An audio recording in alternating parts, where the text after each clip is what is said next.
Greetings, my name is Bob Stinson, and for the next few minutes I want to discuss with you the difference between New Year's resolutions and goal planning.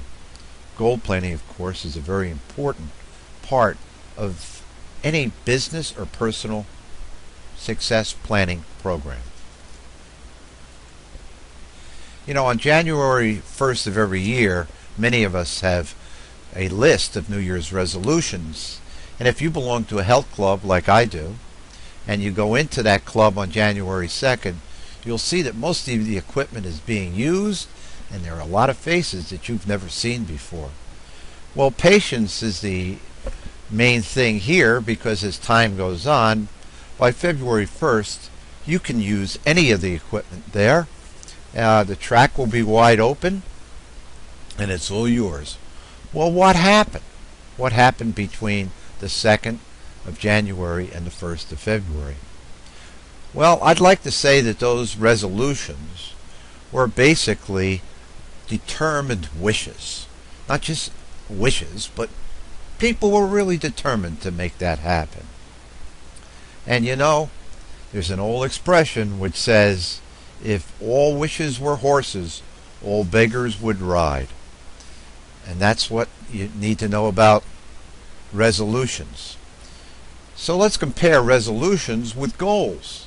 Goals, of course, are a very important part of any of the planning processes, whether it be personal, business, organizational. Goals are key, and writing good goals are important. The acronym we use to describe the criteria for effective goals is WHY-SMART. They must be written, they must be homogeneous, they must be yours, they must be specific, measurable, achievable, realistically high, and time-based. Now let's take a few minutes and look at each one of these criteria in this acronym to see exactly what it means. First of all, written. Why write them down? Well, first of all, it's easy to remember if you write them down. Secondly, it's a means of communications, agreement, and clarity. You may be discussing a goal and verbalize it with your colleagues or friends, but you know, when you put it on the board or write it down and the words jump off the page or off the whiteboard, people begin to say, well, what do you really mean by that? And in that process, clarity is given to the goal and a higher level of agreement is given to the goal. And third, the reason for a written goal, it's a sense of commitment. If you don't have the commitment to even write the goal down, I would think that you don't have the commitment to actually achieve the goal. Second, goals must be homogeneous. It's about getting all your ducks in a row. Would you want to have a goal that says that you're going to spend more time at the office and achieve greater things in your business next year, while at the same time have a goal which is looking for a better life balance and more time with your family? Those goals are in conflict. You have to make sure your ducks are in a row. Third, the goal needs to be yours. So often, the boss gives you a goal, or you as the boss give someone else a goal. Well, that's an external goal. That's a goal which is motivated by some forces outside of our inner being. What we want are goals which are internally motivated. They are your goals. They're goals which you take ownership in. So as a boss, you want to convince people that achievement of a goal is in their best interest and the organization's best interest. That person needs to take ownership. Goals need to be specific. Let's take, for example, I want to grow my company. Well, what do you mean by that? Do you want to have bigger plants? Do you want to employ more people? Do you want to have a wider customer base? Do you want to be international? Or do you want to be more specific? I want to grow sales in my company. Or I want to grow profitability in my company. Goals need to be measurable.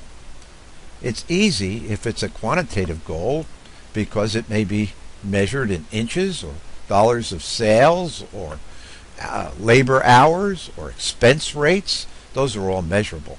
But many goals are qualitative and difficult to measure. How about if you want to improve morale in the department? That's not as easily measurable. The question then becomes, how will you know that you've achieved it? What will you see that says to you, I have definitely achieved the goal? Well, maybe it's less arguing. Maybe it's people not being as tardy as they were in the past. Maybe it's greater attendance and less absenteeism. All of those things are observable, maybe not measurable. And we want goals which are achievable. At the dog track, those greyhounds run and chase a mechanical rabbit which they will never catch. And people are not like dogs. People will soon understand that that goal is unachievable. And what will they do? They'll find something else to do with their time. Goals have to be achievable. They must be realistically high, though. You don't want to have a goal which says, I'll carry on what I did last year this year. Finally, you want to have goals which have a time base. Often during a coaching process, we give our participants a homework assignment, and that homework assignment is to very simply write a number of goals and bring them back the next week or for the next session, and we'll review them. The one thing that it's always lacking is a time on the goal. I'm going to achieve it by next Friday, or I'm going to achieve it by the end of the month, or I will achieve it in 2 weeks. They often don't put a time on their goal. So what happens when that occurs? You ask what happened, and they say, well, it's very difficult to put a time on it because I don't know what's going to happen in the next few weeks. What they're really saying is, I don't know how to manage my time, and I haven't set this as a priority high enough to take a priority over the other things which I do in my day. It also shows a very much lack of commitment.